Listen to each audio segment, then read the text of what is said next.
মালিক রে,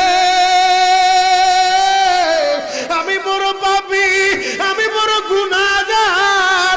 ও দয়ার আল্লাহ, আমি 10 বছর তোমার গোলামি করি নাই, আমি 20 বছর গোলামি করি নাই।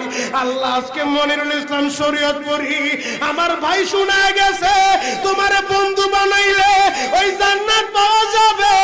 মালিক রে, তুমি আমারে দাও না মাফ কইরা। যুবক রে, যদি কেউ আল্লাহরে বন্ধু বানাইতে পারে তার কোনো আর চিন্তা নাই, তার চিন্তার কারণ নাই গো বাবা। এ যুবক ভাইরা, দাড়ি পাকা বাবাজিরা, সবাই আমার দিকে একটা নজর তাকান। এই যে দেখেন আমি হাতের ভিতরে আহারের টিস্যু দিয়া কাফনের মতো একটা দৃশ্য বানায় ফেললাম। এমন একটা কাপড় আপনার শরীরে একদিন উঠে যাবে, আমার শরীরেও একদিন উঠে যাবে। ও চেয়ারম্যান ভাইরা, ও মেম্বার ভাইরা, ও নেতা ভাইরা, ও আলেম ভাইরা, এখন কাঁদতে বলছি, শুধু কাঁদবা। জীবনে কত জায়গায় আমরা গোসল করলাম। আহারে, কক্সবাজার ঘুরতে যাইয়া সমুদ্রের ভিতরে গোসল করলা, কুয়াকাটায় ঘুরতে যাইয়া সমুদ্রে গোসল করলা। এই যে মাদ্রাসার পুকুরটা ভরাট করছে মসজিদের জন্য, বিশাল বড় ময়দান এখন হয়ে গেছে।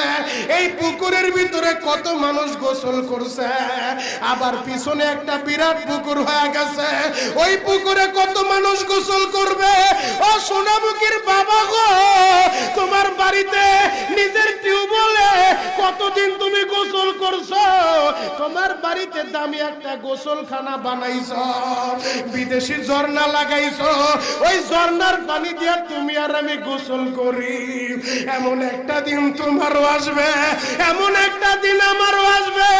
আহার, ওই ঝর্ণার পানির গোসল আমার হবে না, পুকুরের পানির গোসল হবে না, আমার আপনার একটা গোসল দিবে। কেমন গোসল দিবে জানেননি? বড়ই পাতার হালকা গরম পানি দিয়া। আরে, মসজিদের কর্নারে পড়ে থাকা 4 পায়ার খাটিয়াটা বাড়িতে নিয়া পর্দা দিয়া একটা ব্যারিকেড দিয়া বড়ই পাতার গরম পানি দিয়া আপনারে আমারে গোসল দিবে গো বাবা। ওই গোসলটা যেদিন দেওয়া হবে, আহারে, এরপরে আর দামি কাপড় পরতে দিবে না।